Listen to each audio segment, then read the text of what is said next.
Ayun, so good evening sa inyo guys. Ngayon po ay Friday, August 25, 2023. So basag pa rin yung PSE market natin.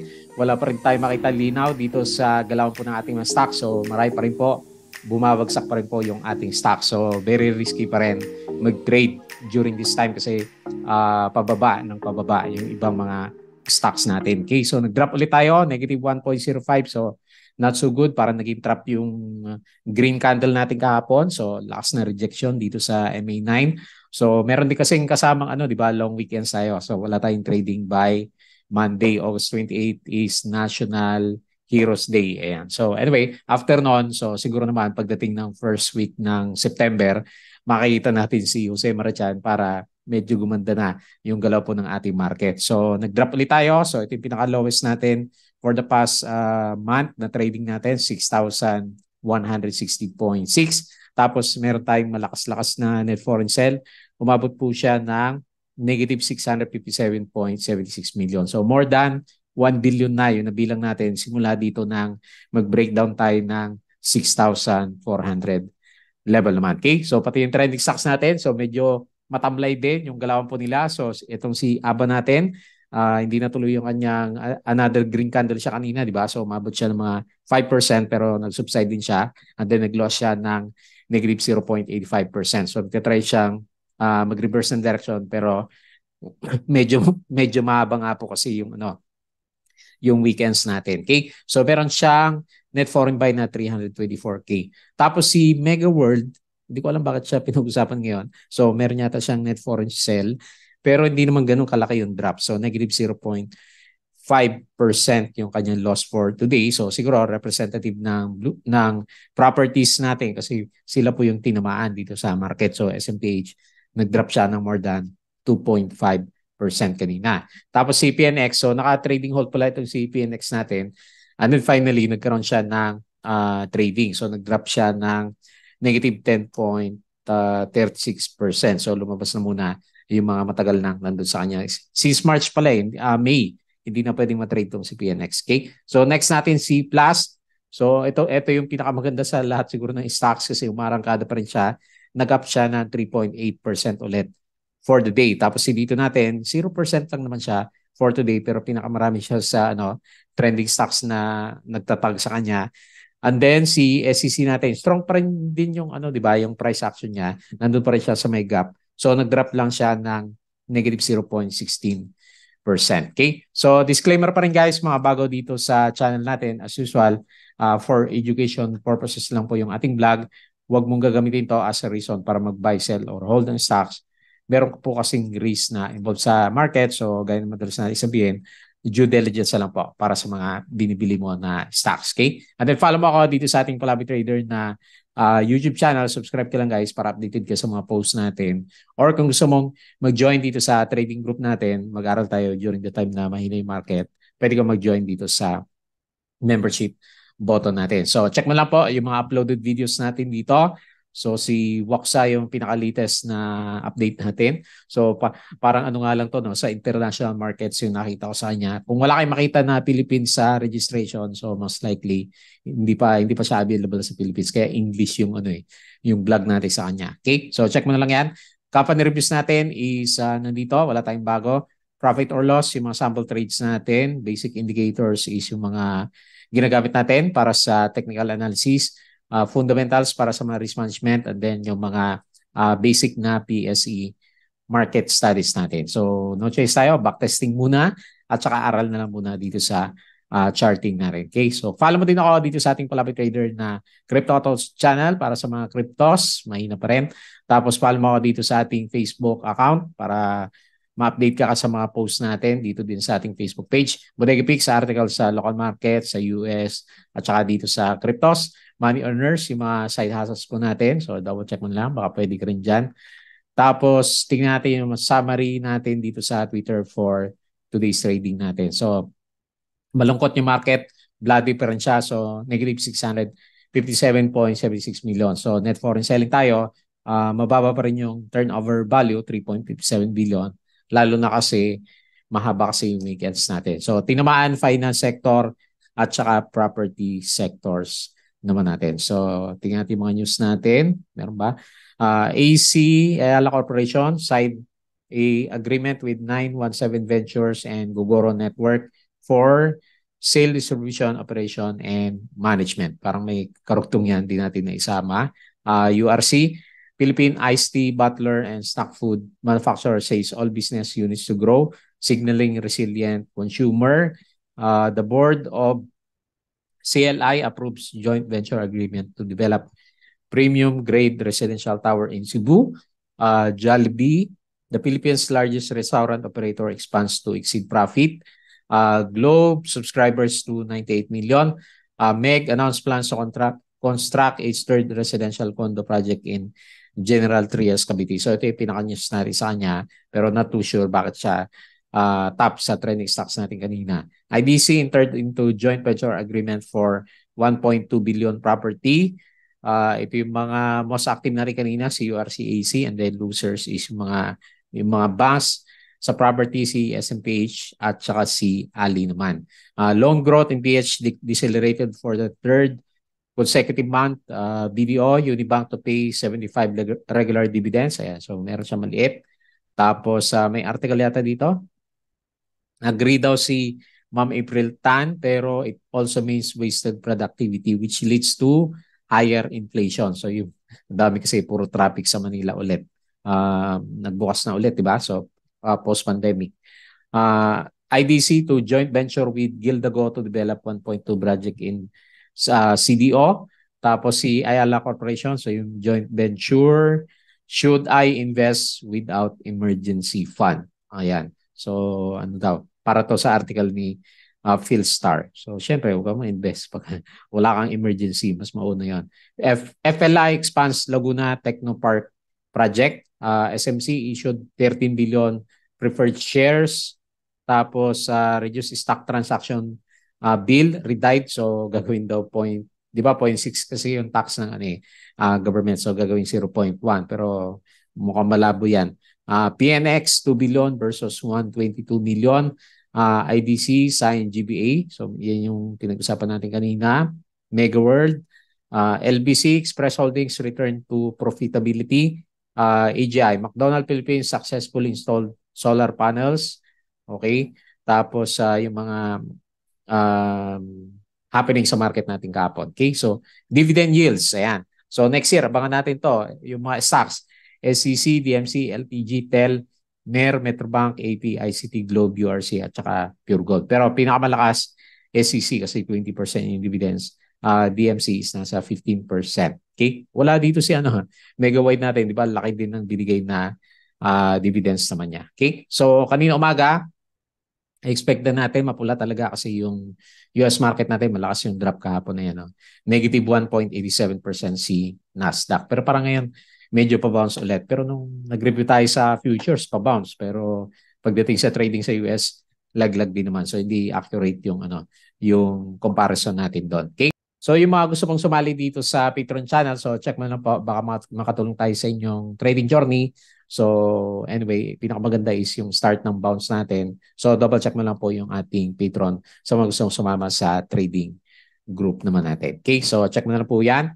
Tapos dito sa To Trade Asia, refresh natin para hindi siya mag-close. So umaga pa lang, drop na yung market and then dire-diretso tayo na bumagsak. So hanggang 1.05%. So walang momentum yung market natin.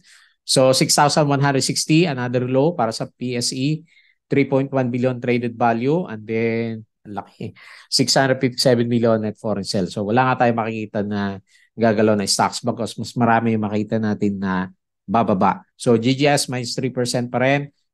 BPI minus 2.87. Yung mga nag-bounce wala din. Wilcon minus 2.5%. So nanguna ngayon dito sa blue chip si Converge pero malit lang 1.29%. So finance ang mas marami. So mas marami bumagsak. And then sa properties is ito siguro si SMPH at saka si Ali. So nag-combine sila. Malakas yung epekto sa market. Okay? So 56% foreign participation, 44 local. So puro penny stocks na naman yung galawan dito sa stocks natin. So yung mga gumalaw, si X, 8%, pero wala naman yata yung titrade dyan. Mark, 6%, si LC, 4.82. So notable lang itong C+, 3.8%, si OR 1.47, and then si Converge 1.29. So dito sa losers is mga penny stocks pa rin. So PNX yung pinakamalaki, 11.97% yung drop. PHR, mga Dennis Oil stocks, minus 5%.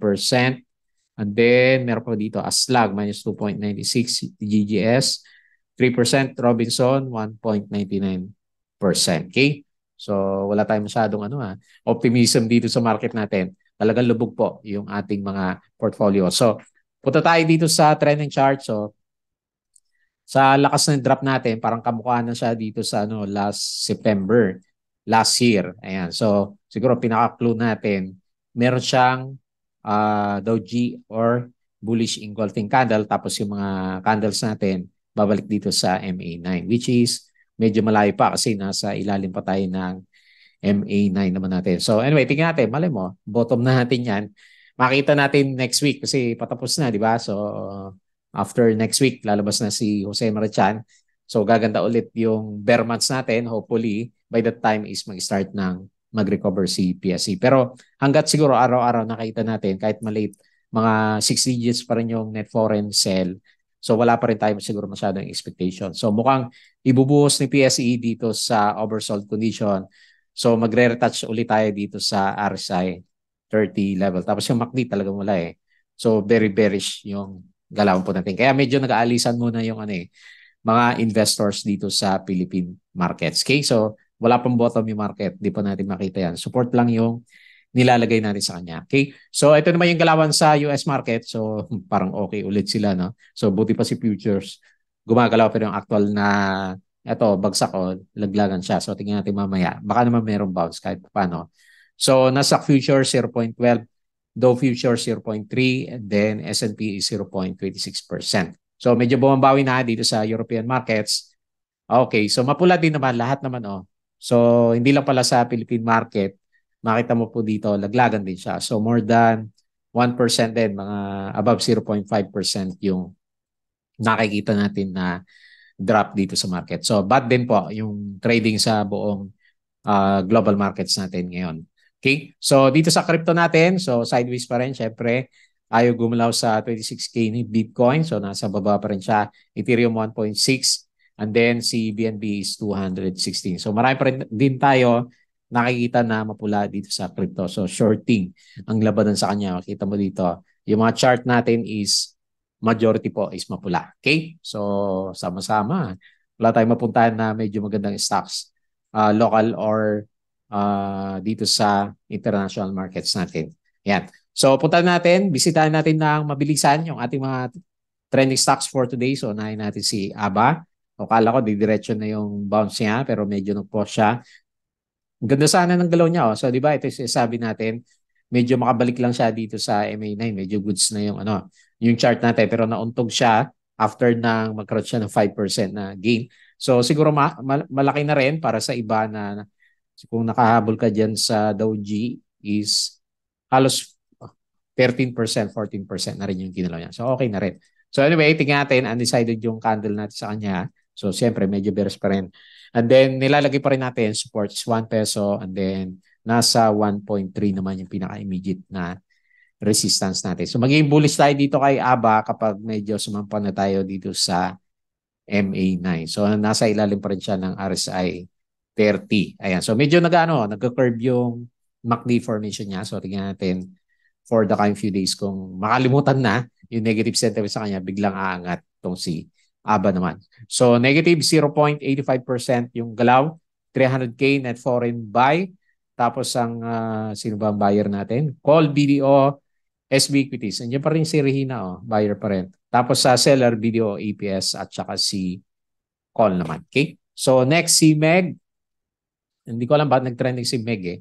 Okay, so siguro inaano ko na lang, yung chart niya is pababa ulit siya, pero hindi naman ganoon kalaki yung galaw nitong si Meg, kasi kung susukatin mo tong range na to 9%, ayan, so yung range niya, so tingnan natin kung medyo sumampa siya ulit dito kasi pa-drop ulit yung direction naman ng kanyang pinaka-price action. Bakit ba naging trending itong si Meg natin? Hindi naman gumalaw yung price niya, negative 0.5%, tapos 1.8 million net foreign sale, hindi rin ganun kalaki. So New World Video on Buyer, Citysec, UBS yung ating pinaka-main seller. So siguro dito na lang sa news na nilabas niya kanina o kahapon, Mega World plans third General Trias residential condo. Ayan. So meron siyang project kasi. Ito din naman yung nabasa natin doon sa sa Twitter account po natin. Okay? So yun lang po yung update ko dito kay Meg.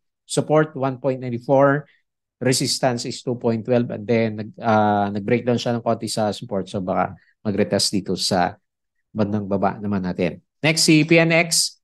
So yun nga, yung basa natin sa kanya is nag-open na siya. Pero hindi naman to hindi na kahit di ba, titrade mo ba tong ganito? Medyo basag-basag yung yung price action natin. So sa news na lang tayo. So based dito sa merkado barkada natin kaninang 9:45, sabi niya PNX will resume trading today at 10:30 a.m. So marami sigurong nag-aabang. So di ba marami kasi na-suspend na stock. So at least nakalabas na yung iba. So yun nga lang, down siya ng 10%. So tingnan natin yung price. Ayan o. Nag-drop siya, negative 10.26%. May bang APS ang buyer, video, rehina yung ating seller. Pero sa volume kasi nakakatakot. So anyway, ilagay ko na lang yung support dito sa 6 pesos. Ayan, hindi ako makapaniwala ng 10% kasi green yung green yung candle. Nakabawi siya. So nag-drop siya ng malakas. So okay, so kaya pala nag-trending. So nag-drop siya ng more than 20%, tapos bumawi siya. Ayan, so nakalabas ng maayos yung iba. Pero yung mga nauna nag-cut loss sa kanya, drop sila ng 20%. Pero ganun din naman yung galaw niya talagang strong downtrend, tapos walang titrade.